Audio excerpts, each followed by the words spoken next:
So I'm here on stage to advocate two things: a next generation data infrastructure, and then you can own your own data so that your data can monetize for you.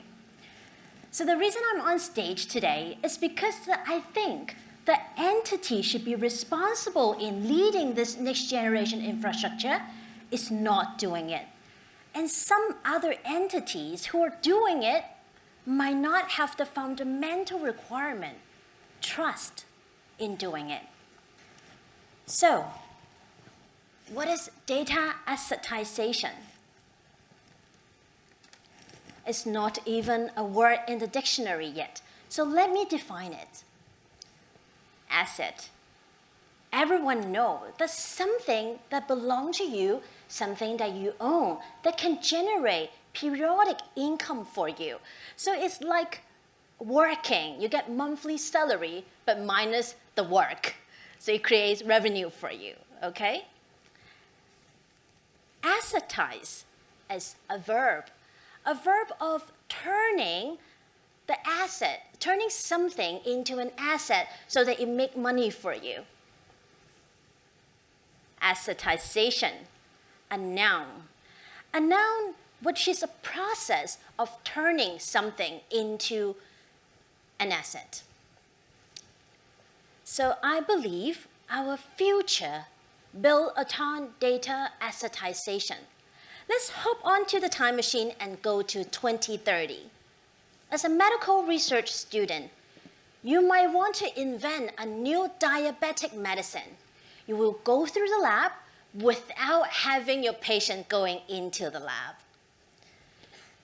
All you need to do is simply doing a few clicks on your computer, pull the report, and then you will immediately get the result. Because everyone has the wearables, and then they can measure their pulse, their temperature, and then their well-being. And everywhere there's camera. The camera can record how much you eat, how much everyone eat. And then they can do a report to analyze that. If you are having diabetes, and the person next to you ate the same amount, walked the same amount as you, but they did not get diabetes, why is that? They can do deeper analysis, and then maybe in the future, the medical invention would not take decades to do it. And in 2030, as an entrepreneur means you want to own your own store. You might want to understand the demographics in the area so that you can make the right decision. For example, there will be a male versus female ratio that you want to know. You might want to understand how many elderly are there, how many kids are there, so that you can make the right decision. And what is their spending behavior? Maybe they like to go to the other district to go to a specific Japanese restaurant just because there is no Japanese restaurant in the area. Then maybe you can decide to open a Japanese restaurant. And as a merchant in 2030, you will be a store owner, right? You will not need to care about how to stock up your own store because you have the record of every fridge, every cabinet in the society. You will see their stock level, and immediately it will place the automatic order, and the shipment is right away. So let's go back in 2023. The reason why me, as a banking practitioner, need to be here on stage to advocate this data infrastructure, which I deem to be a job by a tech giant, maybe, because I see hope. I see the hope that we may achieve a healthier, longer life earlier. And I also see the possibility that we could achieve immortality, and maybe during our lifetime. So if this can happen earlier, maybe our parents, our loved one, won't need to leave us. So I see a problem here. I see that we're very stuck here because all the data are in their data silo. They're on their own in different entity. So when I see a problem, I want to fix it. So what is keeping us from here in 2023 to the ideal world that we just imagined together? My answer is data assetization. By owning our data, advocating, giving the government a strong sense that we want to take the ownership back, we will break the data silo. We will create an all-you-can-eat data buffet, and everyone can make use of the data and then make the world a better place. How do we get there? I identified 3 problems. First, data privacy. Second, lack of incentive. Third, there's no trusted middleman. Let's tackle them one by one. First, data privacy. Imagine that we're going to a public swimming pool. After you get changed, you put all your belongings, all your assets, all your identity items into the locker. What you get is only a bracelet, right? A key to the locker. After you put everything in, you get the you take the key with you and then you go swimming. So imagine this locker system is a data management system. You deposit all your assets in there as well, all your personal belongings and all the sensitive data about you, but then taking away your wallet, your mobile phone, so that no sensitive data remain in the locker, while all other data about you remain in the locker. Then there's a reading system that can read all the information in the locker of all the locker that everyone has. This is the world that I imagine. This is an existing technology called tokenization. We sometimes use the term trust tech as a mature technology. We can tackle that. So privacy, solved.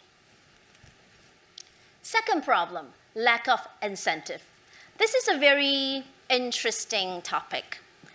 Hong Kong people, without incentive, we don't do anything.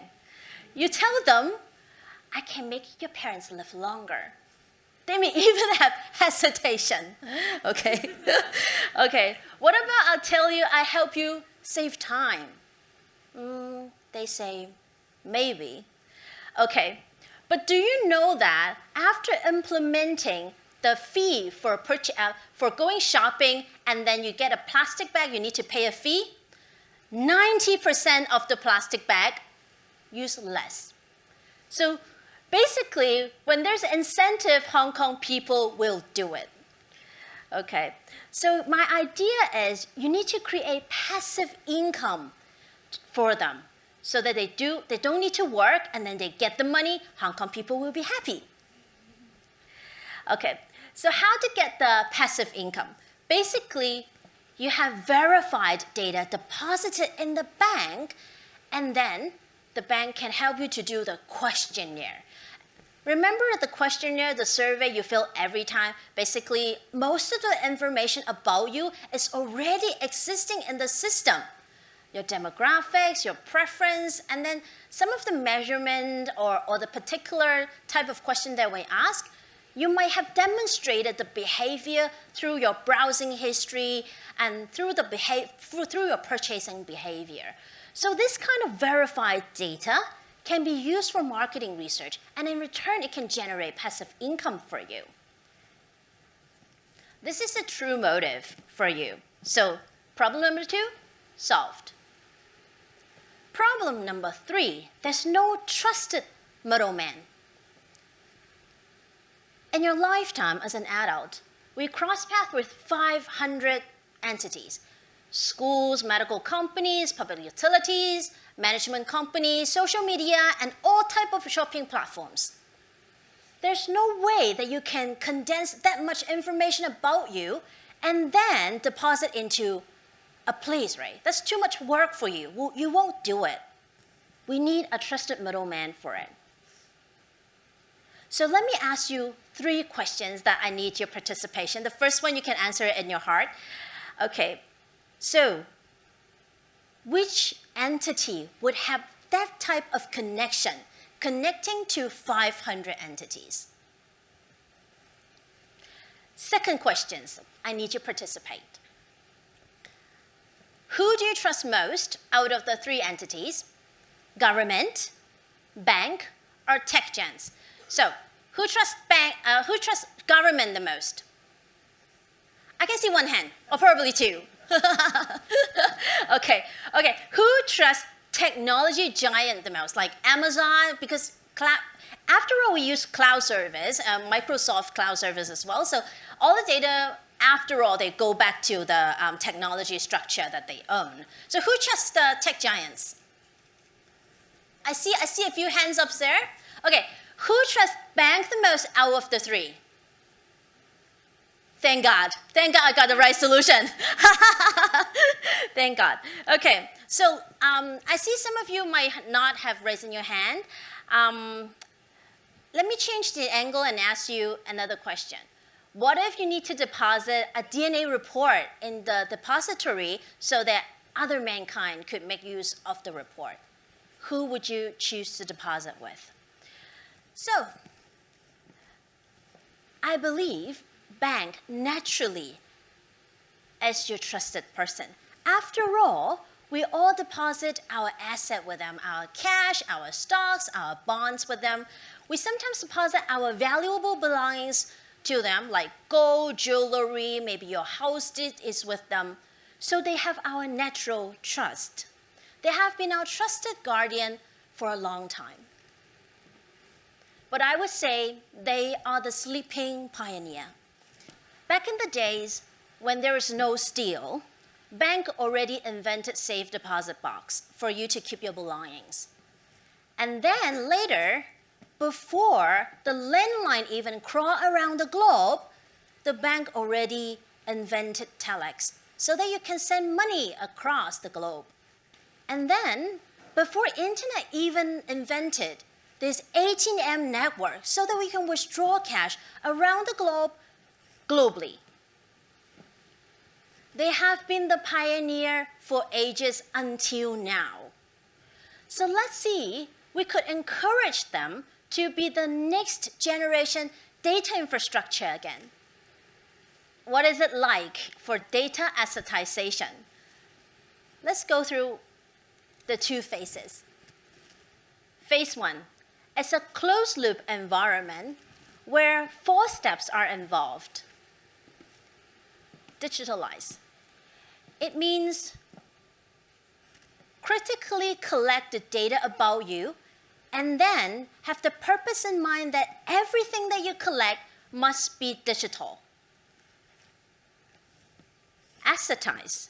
Assetize means you have after you collected the data, you have an intention of monetizing these data. So you need to understand the monetary value of this kind of data that could generate. Third step, that would be productize. Basically, after you selected the relevant data point, you make it a package and make it a product. And then the fourth step will be commercialize.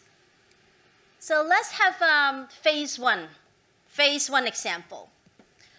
Every time I discuss with a senior management of the bank, they tell me, how do you make money? When do we break even? So this is one of the solutions that I presented. Restaurant, cell tower, bank, mobile phone, and individual. So in example one, for example, you are a premium Japanese restaurant, and it is raining outside. It is lunchtime. You can foresee that because of the rain, there may be fewer people visiting your restaurant. So you call the bank manager and tell them, hey, could you help me put up an advertisement? The advertisement will say, 10% discount from 12 noon to 3 p.m. And then if you watch the ad, you will get $5. So the bank will pull out other mobile user having the location indicated that they are in Wanchai. A push notification will be sent to the individual. Everyone sees the push notification before, right? So the push notification say, hey, watch me, $5. You know, Hong Kong people, they may click it. Okay, so this is the first example of target marketing, of how we can first making a minimal viable product, making the bank having the feeling that they might be a part of this infrastructure, incentivize them first. So the data that we just assetized is the location data of the individual who hold the banking mobile app in their device and then allow the app to access their location. Did we share any personal information to the restaurant? No, we didn't. It remained anonymized. Phase 2 is the true treasure. We believe with Phase 2 implemented, all your demographics, your qualification, your transaction behavior, and your preferences, everything about you can be deposited to this infrastructure. More products will be invented, more service will be provided. With verified data and also anonymized platform, you might be able to share your calendar. A merchant would be delighted to learn that you have a wedding planning in a year time. Or maybe you will never need to purchase the birthday present for your wife again because the system will automatically buy the things that she likes. Terrible, huh? It's kind of cute, it's kind of cute. It is a wonderful world that I imagined. So, banks should be the trusted middleman. The reason that it's a plural because in the concept that we're depositing our data, no single entity should own that much power. No government neither. So I advocate banks as the trusted middleman to build the next generation infrastructure, where real-time data to be processed, and then your data remain anonymous. If you happen to share the same vision, I humbly request you to share this information with your friends today, and then together we can drive a brighter future. Thank you.